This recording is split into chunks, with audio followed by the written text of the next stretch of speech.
अस्सलाम वालेकुम students, my name is Mohammad Raheel Sabir, your biology tutor for grade 12। तो आज के इस लेक्चर में हम डिस्कस करने जा रहे हैं क्रॉसिंग ओवर। क्रॉसिंग ओवर एक बहुत ही इम्पॉर्टेंट फिनोमेना है जो कि आम तौर पे मियोसिस के दौरान किया जाता है। हमारी बॉडी के अंदर ये जो डिफरेंट वेरिएशंस आती हैं या हम जो डिफरेंट नज़र आते हैं अपने पेरेंट्स से, ये क्रॉसिंग ओवर की वजह से है। तो आज के लेक्चर में हम इसकी डेफिनेशंस को देखेंगे, इसके लिए कौन कौन सी रिक्वायरमेंट्स हैं उनको देखेंगे और इसका हमारी बॉडी के अंदर क्या असर है उसको देखेंगे। और साथ ही साथ लास्ट में हम इस बात को भी देखेंगे कि किस तरह क्रॉसिंग ओवर की वजह से कितना किसी इंडिविजुअल में चेंज आता है, वो कौन सा फार्मूला है जिससे हम ये फाइंड आउट कर लेते हैं कि नेक्स्ट जनरेशन में कितना चेंज आएगा। तो इन तमाम चीज़ों को समझने के लिए आइए चलते हैं लाइट बोर्ड की तरफ। बिस्मिल्लाहिर्रहमानिर्रहीम। डिस्कस करने जा रहे हैं बहुत ही important topic which is crossing over. अब क्रॉसिंग ओवर को समझने के लिए पहले हमें जो है वो होमोलोगस क्रोमोसोम्स को समझना होगा। हमारे पास एक सेल्डवियन होती है जिसे हम बोलते हैं मियोसिस, और मियोसिस में रिकॉम्बिनेंट का करैक्टर डेवलप होता है। अब ये क्या होता है, इस तमाम चीज़ों को समझते हैं। मियोसिस के दौरान एक प्रोसेस होता है जिसे बोलते हैं साइनेप्सिस।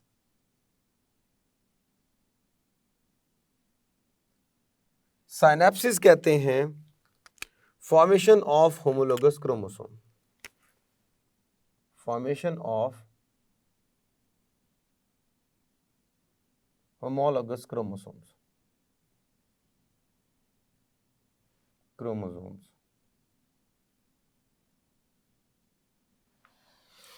अब सवाल ये पैदा होता है कि होमोलोगस क्रोमोसोम्स क्या होते हैं। तो याद रखिएगा, all those chromosomes, those chromosome which are same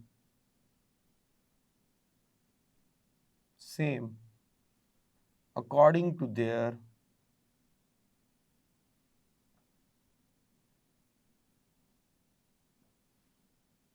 length,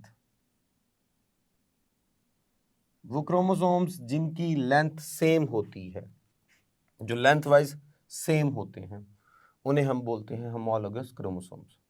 मिसाल के तौर पे मैं यहाँ पे कुछ क्रोमोसोम्स बनाता हूँ। ये लीजिए, एक ये क्रोमोसोम है मेरे पास, एक मेरे पास जो है वो ये क्रोमोसोम है, एक मेरे पास जो है वो ये क्रोमोसोम है, और एक मेरे पास जो है वो सपोज कर लीजिए ये क्रोमोसोम है। ये डिफरेंट मैंने क्रोमोसोम्स आपके सामने बनाए।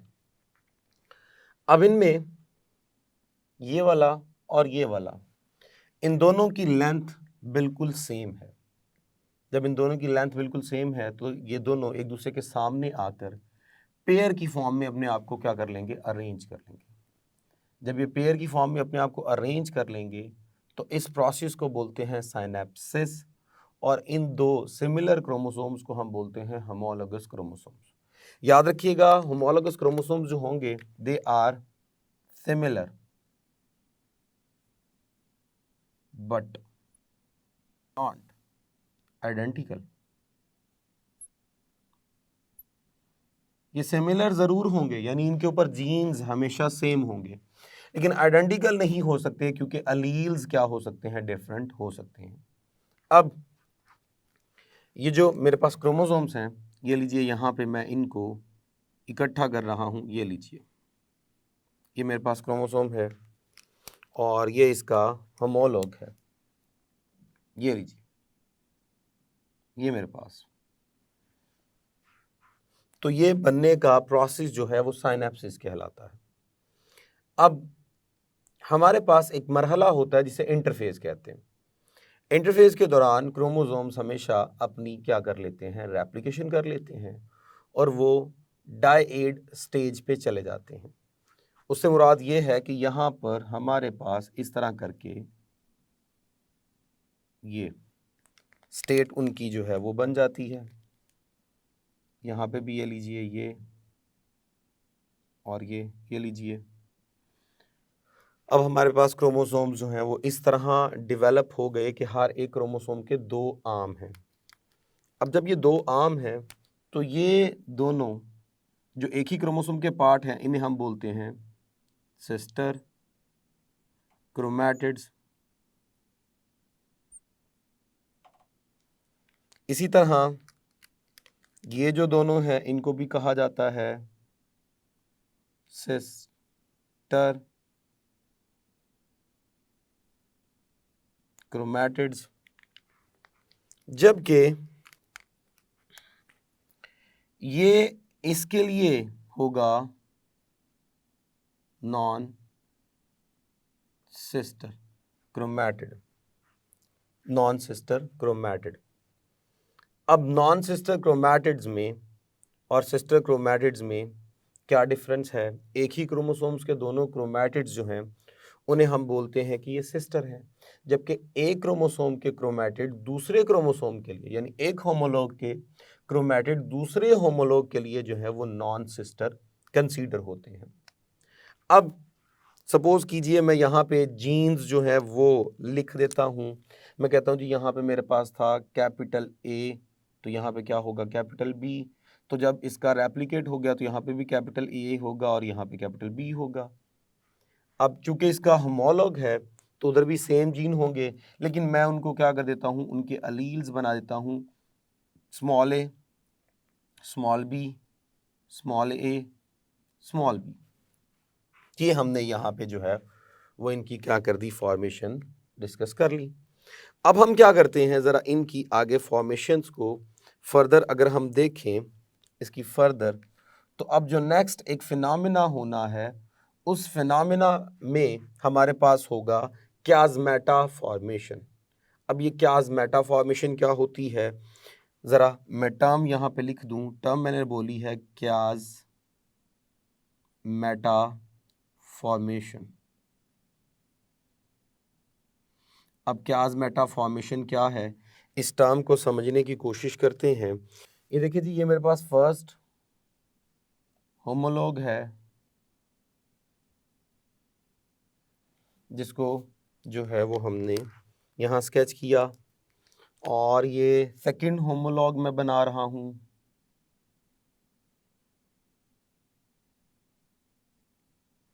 ये लीजिए। अब यहाँ पर इन दोनों के दरमियान ये जो एक्स शेप लिंकेज डेवलप हुई है जो कि है between non sister chromatids of homologous chromosome, उसे बोलते हैं क्याज़मेटा।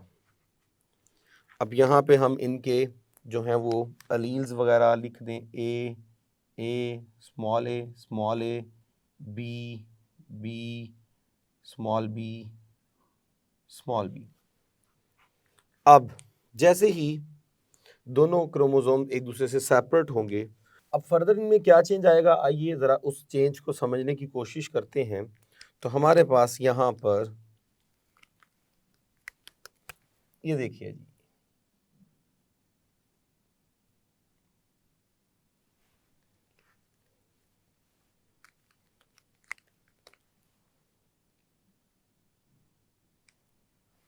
और जो सेकंड क्रोमोसोम था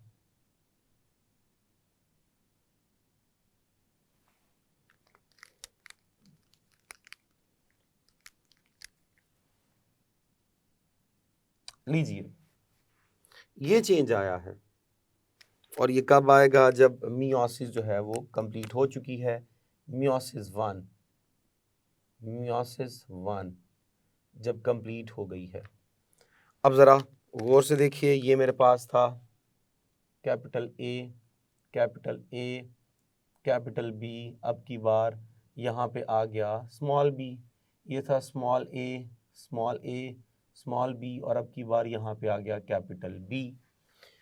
तो क्या हुआ, होमोलोगस क्रोमोसोम्स जो हैं वो एक दूसरे के साथ अपना जेनेटिक मटेरियल क्या कर चुके हैं, एक्सचेंज कर चुके हैं। सो हुआ क्या हमारे पास, ये हुआ exchange of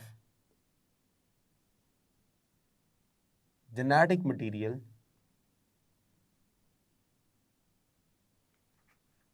between non-sister chromatids of homologous chromosomes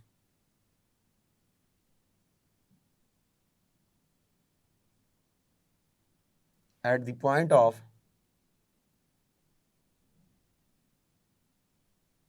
chiasmata।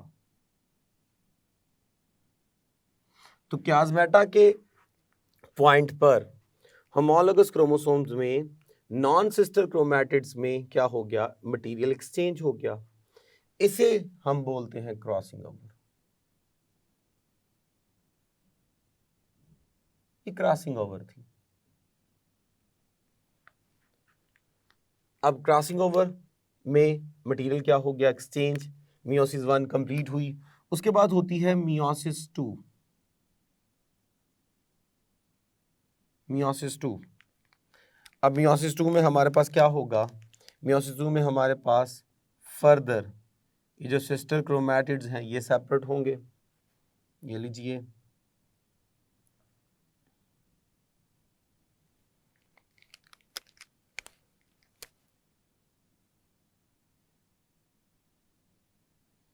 ये लीजिए,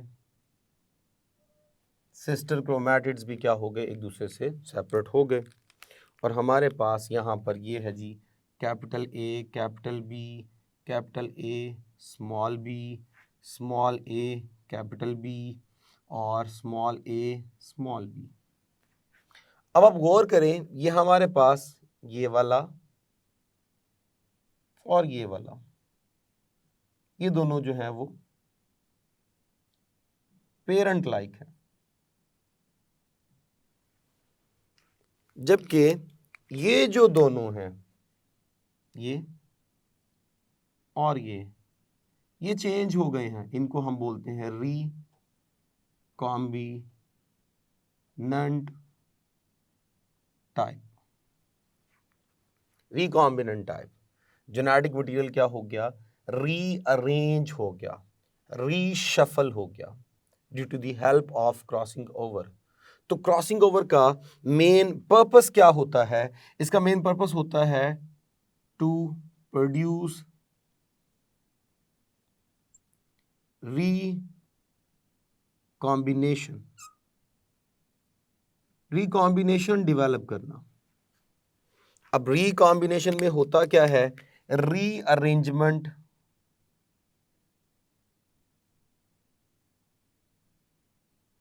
या जिसे हम कह सकते हैं रीशफलिंग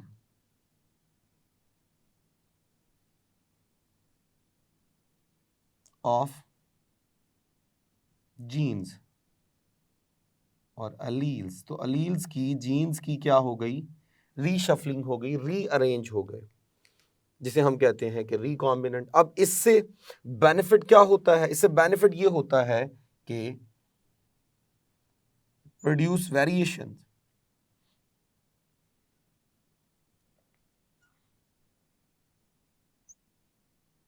इन द ऑफस्प्रिंग।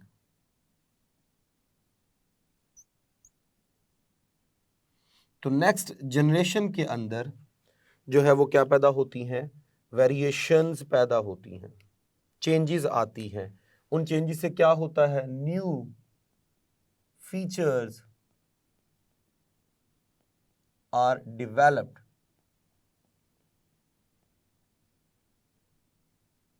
जब नए फीचर्स डेवलप होंगे तो हेल्प देम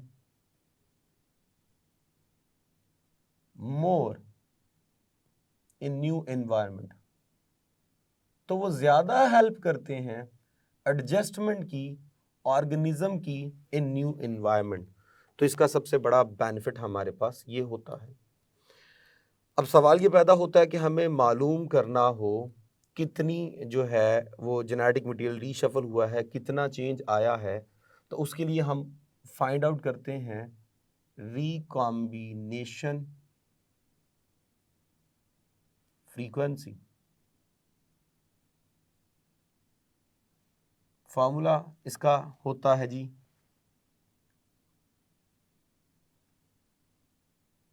रिकॉम्बिनेंट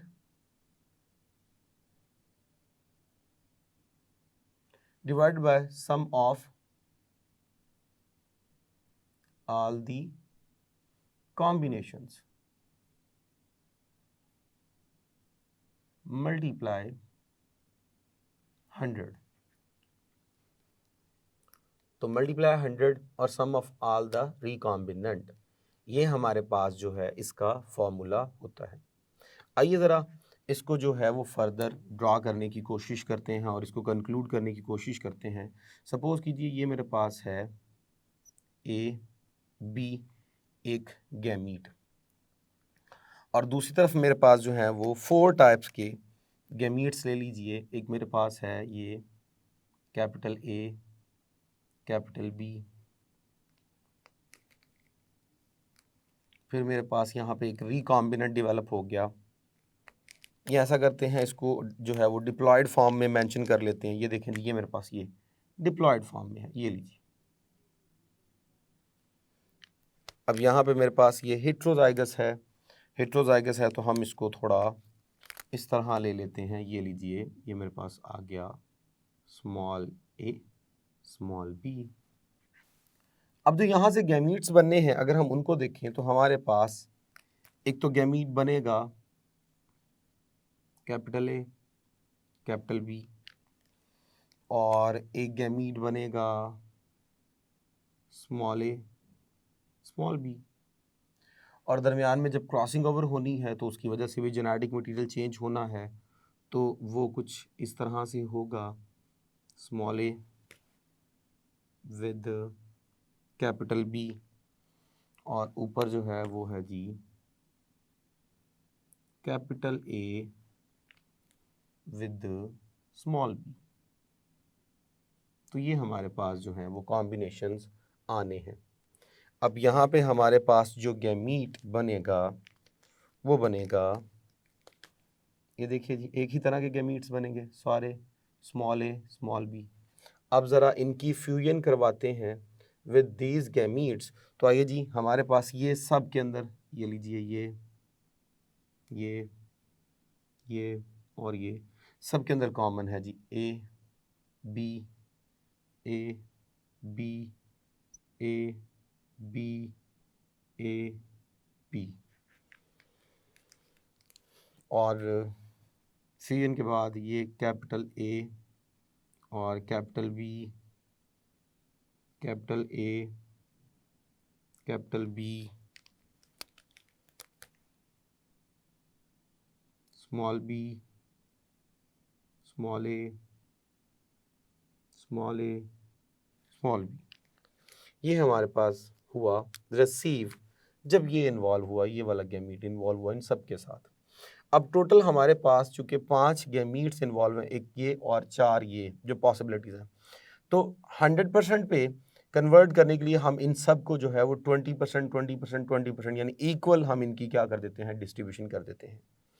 अब जब हर एक जो है वो 20% कॉन्ट्रीब्यूट करेगा, यानी ये भी मेरे पास जो है, ये भी मेरे पास जो है वो 20%, ये भी 20%, ये भी 20%, ठीक है जी। अब ये जो चेंज हो जाएंगे तो ये 10 10 10 10 इस तरह करके। तो अब हमारे पास ये दोनों पेरेंट लाइक हैं, ये पेरेंट लाइक होगा, ये भी पेरेंट लाइक होगा, तो 20 + 20 ये हो जाएगा 40। अब यहाँ पे भी मैं क्या करता हूँ, इन दोनों सेगमेंट्स को 20 + 20 40 सेगमेंट्स यहाँ से हो गए। अब यहाँ पे देखिए चेंज आया है, 10 पेरेंट है और 10 जो है वो क्या है, हमारे पास जो है वो न्यू है, रिकॉम्बिनेंट है। यहाँ पे भी 10 पेरेंट लाइक है और 10 जो है वो रिकॉम्बिनेंट है, तो यहाँ पे शेयर होगा 10 और यहाँ पे भी शेयर होगा 10। अब इस फार्मूला के मुताबिक अगर हम रिकॉम्बिनेंट फ्रीक्वेंसी आइडेंटिफाई करें, RF रिकॉम्बिनेंट फ्रीक्वेंसी, तो वो निकलेगी हमारे पास रिकॉम्बिनेंट। तो रिकॉम्बिनेंट है 10 + 10 divided by sum of all the combinations, तो वो थे 40 + 40 + 10 + 10 मल्टीप्लाई 100, तो आपके पास आएगा जी ऊपर 20, नीचे आएगा जी 100 मल्टीप्लाई विद 100 आर एफ, तो ये आपके पास बन जाएगा 20%। तो इस तरह रिकॉम्बिनेंट फ्रीक्वेंसी को क्या किया जाता है, आइडेंटिफाई किया जाता है। एक बात यहाँ पे आपको याद रखनी है, if genes are apart from each other, तो उनके क्रॉसिंग ओवर के दौरान सेग्रीगेट होने के चांसेस बढ़ जाते हैं, रिकॉम्बिनेशन के चांसेस बहुत ज़्यादा बढ़ जाते हैं। लेकिन अगर if they are very close to each other, suppose ये बी जो है वो ए के पास ही होता, तो जितना मर्जी आप जेनेटिक मटेरियल एक्सचेंज कर लेते, ए और बी में फ़र्क ना आता, क्योंकि because they are closely linked. So if genes are closely linked, तो याद रखिएगा उनके सेग्रीगेट होने के चांसेस बिल्कुल भी नहीं होते। But if they are apart from each other, जैसे ये ए और बी दोनों एक दूसरे से बहुत दूर थे, तो ये इनकी सेग्रीगेशन भी बड़ी आसानी के साथ हो गई और हमने इनकी वजह से रिकॉम्बिनेंट बना के एडवांटेजेस भी डिस्कस कर लिए। तो इस तरह हमारे पास ये लेक्चर कंप्लीट हुआ। अगर हम इस लेक्चर की इंपॉर्टेंस को देखें तो ये लेक्चर हमारे पास जो है वो with respect to long question important है। इसे आपने लॉन्ग क्वेश्चन के तौर पे प्रिपेयर करना है, बड़ा इंपॉर्टेंट लॉन्ग क्वेश्चन है। और अगर हम इसमें से शॉर्ट क्वेश्चंस निकालें तो एक तो ये शॉर्ट क्वेश्चन बनता है फॉर्मूला, एक हमारे पास क्याज़मेटा फॉर्मेशन की डेफिनेशन शॉर्ट है, इसकी डेफिनेशन शॉर्ट क्वेश्चन है, साइनेप्सिस शॉर्ट क्वेश्चन है, और इम्पॉर्टेंस क्या है जी क्रॉसिंग ओवर की, ये भी हमारे पास जो है वो क्या बनता है, शॉर्ट क्वेश्चन बनता है। तो इस तरह इस लेक्चर में मैंने आपको शॉर्ट लॉन्ग तमाम चीज़ें जो हैं वो डिस्कस कर दी। होप सो आपको समझ आई होगी। अब तक के लिए इतना ही, इजाज़त दीजिए for next lecture. Thank you very much. अल्लाह हाफिज़।